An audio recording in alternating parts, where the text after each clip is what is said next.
Fala pessoal, sejam muito bem-vindos a mais um Mastercast Construção, o podcast que revela os bastidores da engenharia e das obras no Brasil. Muito prazer, eu sou o Felipe Nunes e hoje nós estamos trazendo mais uma série histórica aqui para a engenharia em Voto, o futuro do CREA-RS. E esse programa é em parceria com a Bank RS e Mastercast Construção. E pessoal, o nosso objetivo aqui nessa temporada é trazer todos os candidatos que estão no pleito para a eleição à presidência do CREA e fazer com que todos tenham as mesmas perguntas e o mesmo tempo de execução durante os episódios, para que a gente consiga levar um pouco dessa opinião mais simplificada, fazer esse bate-papo e poder levar esse conhecimento para vocês que estão aí do outro lado da telinha. E hoje eu recebo aqui João Luiz Colares. Seja muito bem-vindo, Colares. Muito prazer. Então, Colares, a gente trouxe um pouquinho aí vocês aqui para a gente poder fazer esse bate-papo, falar um pouquinho, né, dessa candidatura, dessas propostas. E eu queria saber, assim, inicialmente, quem é o Colares na engenharia? Sim. Colares na engenharia. Sou engenheiro civil, formado em 12 de janeiro de 85. Já tem um bocado de ano aí, algumas décadas. Uma experiência boa em obras de infraestrutura, terraplanagem, pavimentação, construção civil, portos, rios, canais, ponte, asfalto, pista de skate, Parque Marinha do Brasil, por exemplo, Parque Marinha, Vila Restinga, condomínios, loteamentos, obras públicas. Então tive o privilégio aí de passar por boas experiências na engenharia. Qual a área que o senhor mais atuou hoje, assim, mais na parte de estrutura, tu disse que fez várias dinâmicas, mas o que foi a tua atuação principal? Acho que a maior assim? experiência foi em obras públicas, né? Na área de infraestrutura, fazendo pavimentação, construção civil, parque, praça, obras de arte, mais dentro dessa área aí no início da profissão. Nos últimos anos eu tenho feito construção civil, ou seja, a construção de residências, Minha Casa Minha Vida, por exemplo, e agora mais na parte de inspeção predial, teste de percussão, perícias, aproveitando todo o conhecimento ao longo desses anos aí. Então, concentra agora na parte de perícia. E quando que o senhor, assim, decidiu, então, entrar na política classista, assim? Que parte da carreira, assim, o senhor sentiu, assim, que agora eu decido que eu preciso entrar para a política classista? Quando mudei para Montenegro, a inspetora da cidade, Montenegro tem uma inspetoria, então a inspetora lá nos convidou para participar da inspetoria de Montenegro. E aí, como a gente estava entrando na cidade, que precisava fazer network, então aceitei e ali começou a caminhada dentro do sistema. Mas eu não considero política classista, eu me considero um técnico, contribuindo com o crescimento da engenharia, com a mobilização dos colegas em torno do conselho. Como diria, eu poderia estar trabalhando para o Lions, poderia estar trabalhando para o Rotary, poderia estar trabalhando para o clube de futebol do sábado. E eu optei por dedicar esse tempo livre, já que toda essa função é honorífica, né? Para o meu conselho, para o conselho que eu escolhi ser a minha profissão para o resto da vida, ou seja, ser engenheiro civil. Perfeito. E então, Colares, olhando para esse passo aí de entrar para dentro da política classista, né? O que te levou à candidatura do CREA-RS? Bueno, essa é uma pergunta difícil de responder, porque a vida vai te levando, na verdade, né? Eu confio muito em destino e acredito que o destino que vem nos trazendo, na hora que tu vai te comprometendo. Tu entrei como membro de comissão, inspetor, depois passei a ser conselheiro pela minha associação lá de Montenegro, a Associação de Arquitetos e Engenheiros de Montenegro. E ao entrar como conselheiro, representando essa entidade, eu conheci a Câmara. É como se as portas fossem se abrindo e tu vislumbra um novo mundo ali dentro daquele novo ambiente. E foi assim que acabou acontecendo. Aí tu entra para a Câmara como conselheiro. No primeiro mandato eu já fui eleito conselheiro, já fui eleito coordenador de Câmara, logo seguindo reeleito coordenador de Câmara, eleito coordenador nacional. tá? Que é uma coisa mais difícil, né? São 27 coordenadores regionais que todo ano elegem o seu coordenador nacional. E dentro dessas atuações, acho que o pessoal viu que tem um bom desempenho nessa área, tanto que fui 6 vezes coordenador de Câmara Regional aqui no Rio Grande do Sul, na Câmara de Civil, 4 vezes eleito coordenador nacional, eleito em 2023 primeiro vice-presidente pelo plenário do nosso conselho, e nesse período exerci a presidência por 90 dias durante as eleições, durante esse período de eleições que agora estamos concorrendo. Isso lá em 2023? Lá em 2023, 3 anos atrás. Legal. E olhando para trás, assim, lá para a parte mesmo da engenharia, né? Poder trazer para nós, para o público que está em casa, qual foi o momento assim que mais te marcou da tua carreira, assim, como engenheiro? Olha, a gente sempre fez obra pública, então nós temos algumas obras que estão aí na cidade. Pista de skate do Parque Marinha, nós, pela construtora que era do meu pai, eu sou filho de engenheiro, né? Isso é importante dizer, que nós executamos várias obras dentro da cidade. E a pista de skate, que é a maior pista de skate da América Latina. Ah, que legal. Tem quase 150 metros de comprimento. O plantio de árvore do Parque Marinha, tem 8.000 árvores a gente plantou, licitação, né? Nós também fizemos a base do lago, fizemos os corredores de ônibus, Assis Brasil, Farrapos, Protásio, Bento Gonçalves, e entre outras, no metade da Vila Restinga, em termos de infraestrutura, algumas pontes. Tem um bocado de obra aí, tem bastante história aí. Acho que foi um período muito bom, um período de crescimento do país também, né, que a gente espera que retorne. Claro. Então, acho que é por aí o caminho. E eu queria trazer também para o público de casa um momento marcante na carreira do seu Colares dentro das entidades de classe. Qual foi aquele momento que o senhor julga aí nesse toda esse vasta experiência, assim? Qual é o momento que vem para o senhor, assim, que seja um momento mais marcante, assim, na sua carreira nas entidades?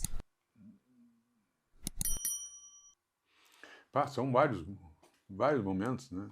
Traga, não só pode trazer para na nós. Associação de Montenegro, na EMO, quando presidente lá, a gente fez alguns cursos. Um que nos marcou bastante foi o curso de acessibilidade e mobilidade urbana.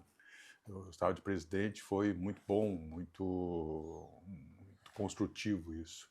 Depois também tivemos como atuação na ABENC, Associação Brasileira de Engenharia Civil, a luta pelas resoluções 1010, que era uma resolução que atacava muito, restringia as atividades dos profissionais, e entendemos que era uma resolução que estava acima da legislação, acima da lei, e não deveria prosperar. Tivemos êxito nela também. Também quando fui eleito pela federação, agora em 2024, eleito presidente da federação. E que é um reconhecimento, né? A gente entende como um reconhecimento daquilo que a gente já fez. Acho que dentro das associações, isso. E também essa representação na Câmara de Civil, aqui no nosso CREA, no Rio Grande do Sul, em que tu sempre é eleito, né? Todo ano eles elegem o coordenador da Câmara, e tive o privilégio aí de ter sido eleito por 6 vezes.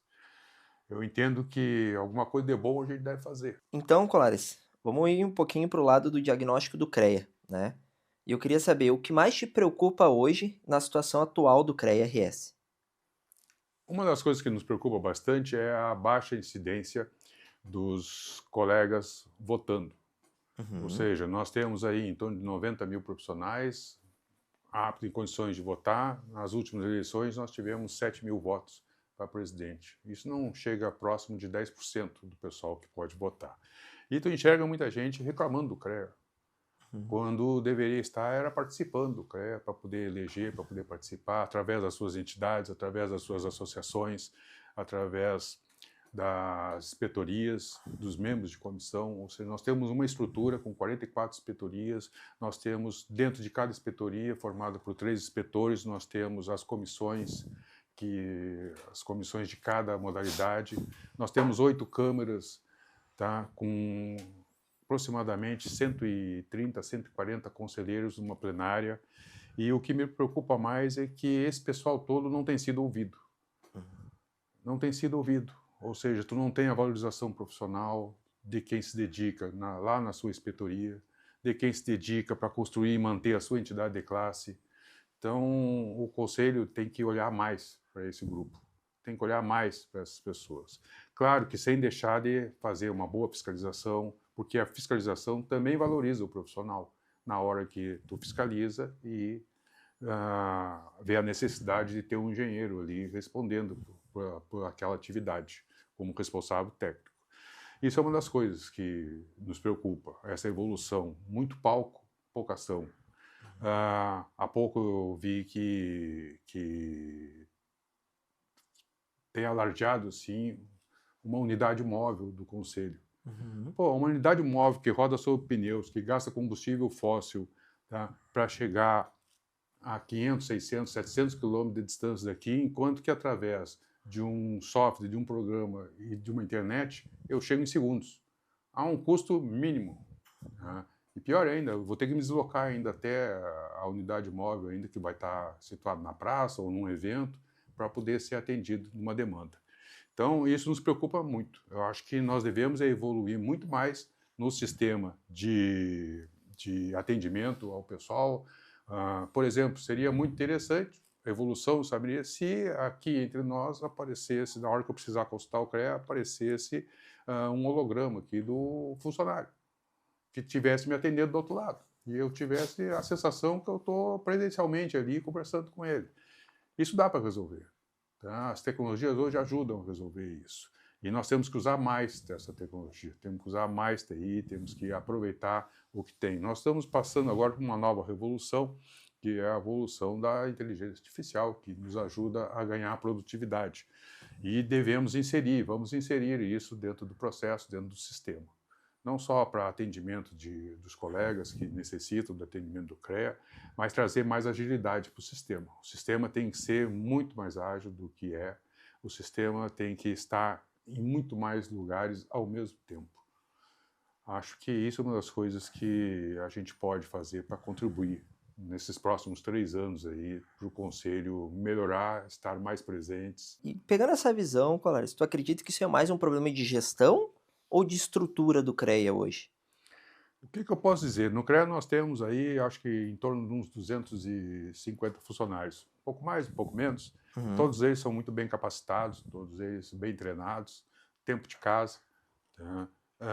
Sabem fazer aquilo que foram treinados para fazer e atender bem o pessoal. O problema acaba ficando na gestão mesmo. Tá? Acho que a gestão tem que ser melhor, a gestão tem que ter menos, dá para traduzir assim, menos palco, mais ação. Menos palco, mais resultado. Tá? Mais resultado que atenda aquele profissional e não alguma outra coisa diferente disso. Perfeito. Então, Colares, a gente vai para um bloco agora que a gente vai falar mais sobre as propostas, né? Sobre o plano de trabalho dentro da presidência do CREA. E eu queria te trazer, né, nos primeiros 100 dias, né, quais seriam os resultados da tua campanha aí, da tua eleição, né? Quais os resultados que nós viríamos nesses primeiros 100 dias? Nós teremos, na verdade, aí 3 anos para trabalhar. Mas nos primeiros 100 dias eu gostaria de ter uma ação mais específica. Eu preciso reunir conselheiros, preciso reunir inspetores, preciso reunir membros de comissão, preciso reunir os presidentes de associações, nós temos mais de 70 entidades, preciso conversar com esse pessoal todo para ver qual a melhor maneira de valorizar a profissão. O Conselho é um agente fiscalizador, nós temos o dever de fiscalizar a sociedade, fiscalizar as obras, o exercício profissional, fiscalizar o exercício profissional. Nós temos a obrigação de fazer isso para poder atender os anseios da sociedade. E para isso nós precisamos ter a união de todo esse grupo em torno desse processo.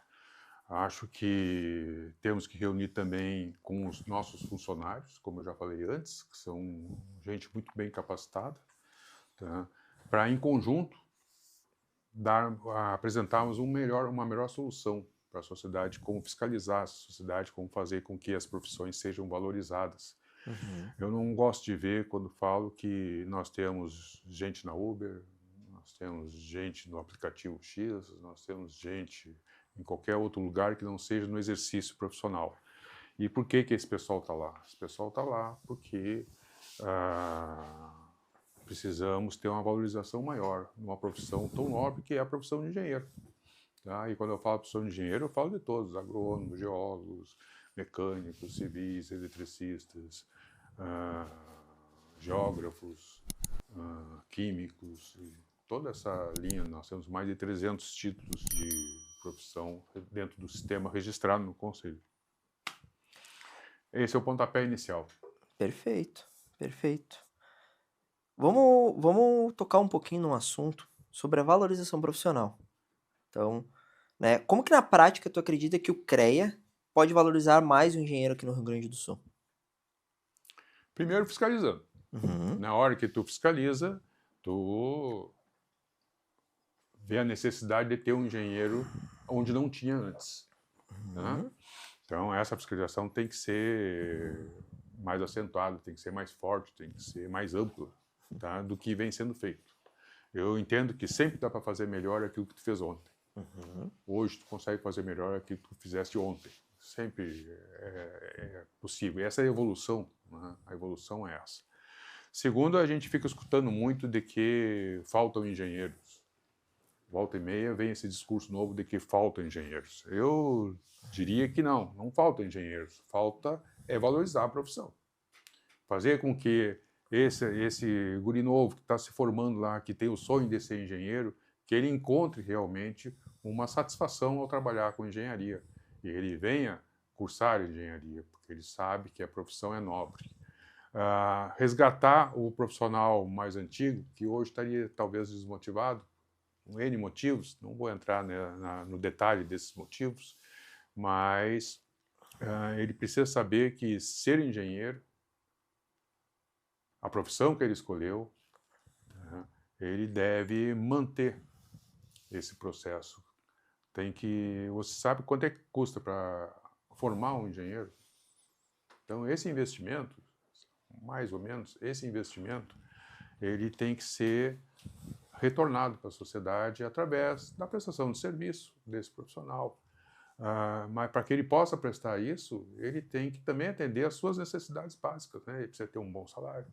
Nós temos a lei do salário mínimo, que muitas empresas não obedecem, prefeituras não obedecem, e a gente precisa fazer com que esse pessoal tenha o sentimento de que, ao valorizar o seu profissional, ao ter uma boa remuneração, ao atender o salário mínimo, ele vai ter um colega, um engenheiro, mais dedicado, melhor formado, que tenha recurso para que ele continue no processo contínuo de educação e venha se aprimorando dentro do processo e possa responder e atender melhor essa sociedade e a empresa que o contratou, ou a sua própria empresa também, e a prefeitura, quando ele presta serviço para a população, trabalhando dentro de uma prefeitura. Então, o salário mínimo tem que ser obedecido, e não vou ficar só no mínimo, né? Porque o mínimo é o inicial. Nós temos que ter salários maiores do que o mínimo também, dentro daquele crescimento gradual de conhecimento e de dedicação do que o profissional vem a ter. Perfeito. E eu queria... Tu citou um ponto importante, muito de fiscalização, né? Hoje, para valorizar o engenheiro, a gente precisa melhorar a fiscalização, né? E como que tu enxerga o exercício dessa fiscalização do legal e do ilegal do engenheiro, né? Dentro do CREA, né? E eu queria alguns exemplos, assim, como que tu vê que isso acontece hoje? Tu tem todo um processo, uma processualística de como fiscalizar. As câmaras, no início de cada ano, dão as suas prioridades. Hoje nós vamos fiscalizar a parte de inspeção predial, amanhã nós vamos fiscalizar escolas, falando em relação a civil, agronomia, a mesma coisa, vamos fiscalizar o agrotóxico, vamos fiscalizar os silos, então tem todo um processo na mecânica, vamos fiscalizar a indústria. Existe um cronograma para isso? Indústria naval, a indústria... Não é que exista um cronograma, não. Existem prioridades que são dadas para aquele ano. Entendi. O CREA sabe que tem que fiscalizar a vida toda. Tá? Ou seja, nós devemos fiscalizar todo o exercício profissional. Isso é amplo. Tá? Mas dentro dessa amplitude, dentro dessa rotina anual do Conselho, a cada ano se elege algumas prioridades. Tá? Que é importante isso para poder atender aquele segmento em que tu vê que há uma atividade maior, em que há necessidade, em que tu vê que tem muito leigo atuando. Então, temos que proteger a sociedade, não podemos esquecer disso. Certo. E para proteger a sociedade é que a gente coloque um profissional necessário para tal atividade dentro daquele trabalho que está sendo feito. Então, acho que isso é uma das coisas que é importante ser feito e deve ser feito dessa maneira. E tu acredita que hoje essa fiscalização ela é suficiente, que é feita? A fiscalização vem evoluindo ao longo dos tempos. Né? Inclusive o formato de fiscalizar, a forma de se fiscalizar isso. Tá? Eu gostaria de ver sendo usado já uma fiscalização via satélite, em que a gente possa, em vez de gastar combustível rodando, a gente possa ir direto aonde existe um movimento, onde foi detectado o movimento de obras ou de atividades que são fiscalizadas pelo Conselho. Isso é possível, mas o processo ainda tem sido lento e nós pretendemos agilizar esse processo para que a gente tenha uma fiscalização mais precisa, né, cirúrgica, e que tenha eficácia e ganhe volume com isso. Perfeito. Eu queria entrar no... Tu já meio que já adiantou a pergunta, mas eu quero trazer para nós aqui para a gente reforçar um pouquinho, porque a gente se criou um jargão do que a gente tem um apagão de mão de obra no mercado hoje. Né? Então o pessoal sempre traz, tem falta de engenheiro no mercado, temos um apagão de mão de obra. E eu queria trazer para você como é que você enxerga esse cenário hoje e qual o papel que você vê do CREA e das entidades de classe para ajudar a melhorar esse cenário hoje. Eu não acredito em apagão de engenheiros. Como eu disse antes, o que existe é engenheiro mal valorizado. Tá? E aí, com isso, ele acaba buscando outras atividades e que possa suprir as suas necessidades para viver. Nós temos uma gama grande de engenheiros formados aí que estão hoje atuando em outras atividades que tenham uma remuneração melhor. O que nós precisamos é que a sociedade volte a valorizar o trabalho de um engenheiro. Tá? Que as empresas voltem a valorizar e saber que ao contratar um bom profissional e remunerá-lo bem, tu vai ter o melhor profissional atuando ali. Tá? Então, realmente, esse apagão eu não consigo enxergar desse modo que o pessoal tem enxergado. Disse isso no Congresso Brasileiro de Engenharia Civil e volto a dizer aqui. Colares, como combater a desvalorização do profissional e a desvalorização salarial do engenheiro? Tá. Fazendo cumprir o salário mínimo é o primeiro ponto. Então, temos que cumprir a lei. E cumprir a lei é cumprir a lei do salário mínimo profissional. Isso é imprescindível que seja feito. Mas também temos que ter o fomento a que aquele profissional continue numa educação contínua. Ou seja, ele tem que continuar se aprimorando dentro do processo. O conhecimento que ele recebe na universidade não é estanque. Ele continua evoluindo e continua adquirindo mais conhecimento. Então, é importante que ele venha se aprimorando. E não só por essa necessidade, mas também porque as tecnologias estão evoluindo. Então, ele não pode ficar parado no tempo. Ele tem que atuar, tem que se aprimorar. Então, a formação acadêmica, a academia, a universidade também tem que ter em convênio, e aí assim a gente pode atuar fazendo convênios com essas universidades, fazendo convênio com as entidades de classe, onde tem os associados, onde esses engenheiros estão lá associados e representados por ela, desenvolver cursos dentro dessas novas tecnologias, desses novos conhecimentos que ele precisa adquirir. E isso é imprescindível. Ao ter mais conhecimento, ele passa a ter mais valor no mercado. Uhum. E tendo mais valor no mercado, ele sai do mínimo. Ele passa a receber mais, passa a ter uma remuneração maior que o mínimo. Ou seja, o mercado sempre quer ter o melhor profissional. Sempre. Ninguém quer trabalhar com um profissional ruim, seja ele de qualquer profissão, tá? Seja ele de qualquer nível escolar.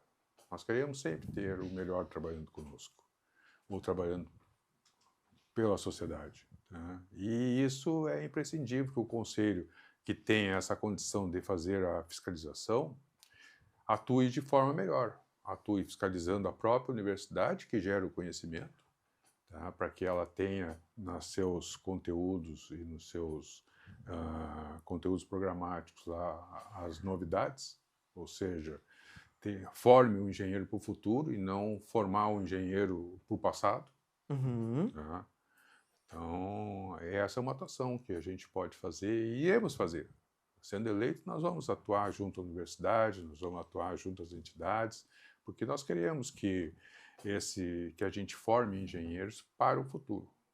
Perfeito. Tá? É um futuro presente, né, na verdade, mas não formar um engenheiro com conhecimento do passado. A gente hoje vê que o conhecimento ele está cada vez mais dinâmico, as tecnologias elas vêm evoluindo dia a dia muito mais rápido do que no passado, né? Então, esse ponto que tu trouxe de realmente andar junto com as instituições de ensino, para que o ensino, a educação lá do engenheiro que começou hoje, daqui 5 anos, talvez quando ele for atuar já vai estar bem diferente do dia a dia dele. Então, esse ponto é um ponto muito interessante, assim, de se trazer, de realmente estar junto lá na parte da instituição de ensino do engenheiro, né? Uhum. E eu queria trazer para ti também um ponto, Colares. Qual deve ser, né, o papel da ABENC e das entidades de classe no nosso futuro da nossa engenharia e também dentro do teu programa de gestão junto ao CREA? Falar pela BENC é uma coisa fácil de fazer, mas ao falar da BENC, Associação Brasileira de Engenharia Civil, Sim. eu também me refiro aqui a todas as outras associações, seja de engenheiros agrônomos, engenheiros mecânicos, engenheiros químicos, né, que atuem fomentando o conhecimento, fomentando a network, ou seja, o trabalho de equipe. Uhum. O trabalho de equipe é importante, uma associação ela sobrevive com seus associados sendo presentes na entidade de classe. E a BENC passa a ser um exemplo disso, né? Mas gostaria de ver todas as outras trabalhando em conjunto, todas as associações trabalhando em conjunto, se complementando uma a outra, como se fossem uma só. Uhum. Isso seria uma utopia a ser atingida. E tu acredita hoje que é possível, assim, estando à frente da gestão, conseguir construir esse elo de ligação e que as entidades se comuniquem para somar esforços e ter um bom resultado? Nós já temos um ponto de início ali, que são os conselheiros. Uhum. Na plenária, a nossa plenária é composta por vários conselheiros que representam essas N entidades de classe, em todas as suas modalidades. Nós temos as 8 câmaras de atuação dentro do conselho, que também dá essa condição. Eu acho que o que está nos faltando ali é uma liderança que faça essa congregação ser realizada e fomentada. Então, é preciso fazer isso. É preciso trabalhar no sentido de descentralizar o processo, mas construindo várias lideranças, que todas elas consigam ter um pensamento no bem maior, que é a profissão, o exercício dessa profissão. E com isso nós teríamos essa condição de atingir, sim, uma boa melhora nesse processo. Não vou dizer que em 3 anos se consiga atingir todo o processo, mas temos que dar o start em algum momento. E comigo na gestão, esse start será dado. Hoje, dentro do plano de trabalho de vocês, qual ponto tu julga o mais importante? Dentre as propostas que vocês estão dispostos a fazer. Vamos eleger uma aqui.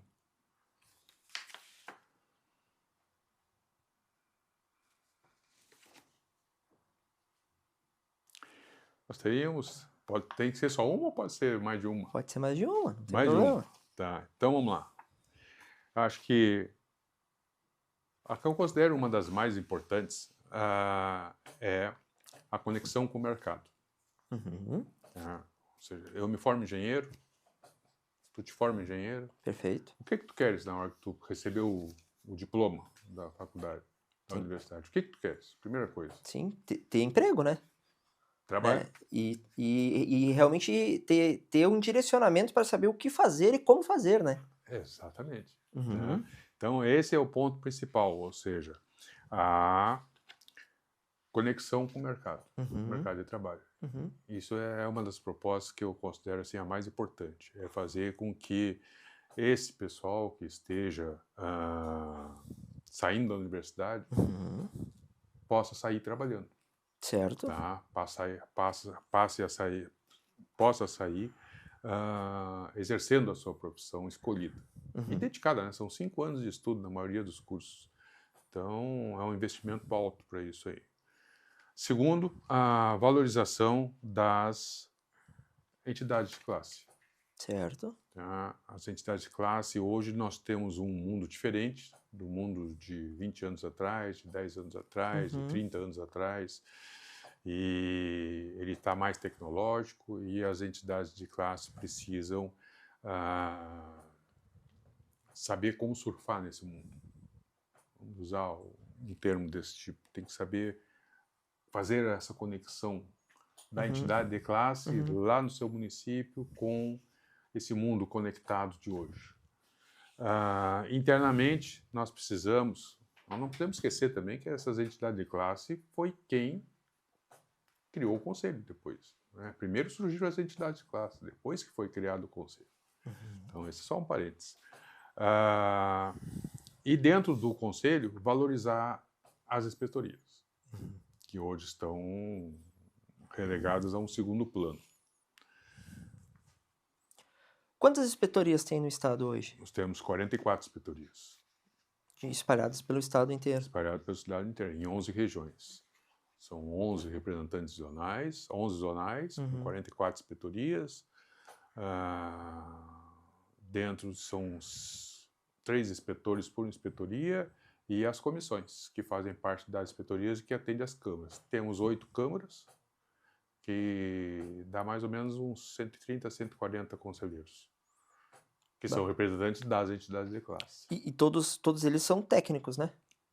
Todos é imprescindível para ser inspetor, para ser conselheiro, ser engenheiro. E estar registrado e em dia com o conselho. Isso é importante. Perfeito.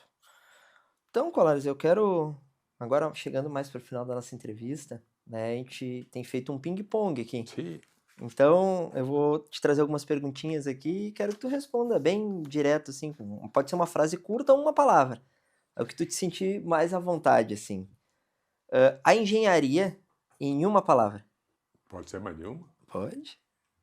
Construção das cidades. Como que você vê o CREA em 2030? Bem melhor do que em 2026. Beleza. E um legado que você quer deixar na sua gestão? Que o CREA tenha uma participação maior dos profissionais que estão registrados nele. Muito bom. Parabéns. Colares, quero te agradecer, então, por ter aceitado o nosso convite, ter vindo aqui, poder falar um pouquinho com o público, falar um pouquinho das suas propostas, né? Você falou um ponto muito importante e um dos principais pilares dessa série que a gente vem trazendo em parceria com a ABENC, Engenharia e Voto Futuro do CREA-RS, é realmente poder levar para o pessoal de casa essa forma mais descomplicada, apresentar um pouquinho de todos os candidatos aqui, para que todos tenham acesso a essa informação, né? Que tenham acesso no seu celular, através da sua casa lá, que possam também compartilhar, engenheiros e engenheiras, compartilhem, né? Levem esse conteúdo para outros colegas, né? Debatam sobre isso, porque, de certa forma, isso é o futuro da nossa sociedade, né? Isso é muito, muito importante, né? Então, que a gente realmente, né, estimule, né? Convide, ó, vamos lá, pessoal, vamos, né, ver se tu tá apto a votar, né? Participem, né? Eu quero também lembrar vocês que a eleição do CREA ocorre no dia 13 de julho, né? E a votação vai ser 100% online. Abaixo aqui a gente vai deixar todos os sites de todas as entidades que estão envolvidas ali para o pessoal ver se está apto a votar, né? Ver os dados certinho, o site da votação também específico embaixo aqui. Quero agradecer também a Abank, que é o nosso parceiro nesse episódio, né? Nessa temporada que a gente vem trazendo. Agradecer os nossos apoiadores, que é o Senge RS, Schumacher e Vitola, e também o pessoal do Dias e Gomes, em sistemas contra incêndio, que puderam nos proporcionar estarmos aqui levando a proposta de todos os candidatos à presidência do CREA, né, para o pessoal de casa. Colares, novamente quero te agradecer, muito obrigado, né, por estar aqui, trazer a sua proposta, né, e realmente, né, agradecer por estar fornecendo o seu tempo, né, em prol da proteção da sociedade e tudo mais, como você já trouxe para nós. E aproveito e deixo aqui o nosso plano de gestão, então. Ah, perfeito. Para que seja bem recebido aí. Então, pessoal, lembrem, compartilhem nas redes sociais, né? Vejam as propostas dos outros candidatos. A gente tem aqui abaixo todos os outros candidatos, né? Fizemos a mesma entrevista com todos. Então, aqui tem todos os planos de trabalho, tudo que cada um, a proposta de cada um, né? Tudo muito transparente, muito fluido, para que vocês também tenham acesso a essa informação, tá bom? Quero agradecer vocês e sigam a gente nas redes sociais, sigam a Bank, sigam os nossos apoiadores, para que a gente consiga levar a voz da engenharia ao máximo de engenheiros e engenheiras possíveis aqui no nosso estado. Muito obrigado.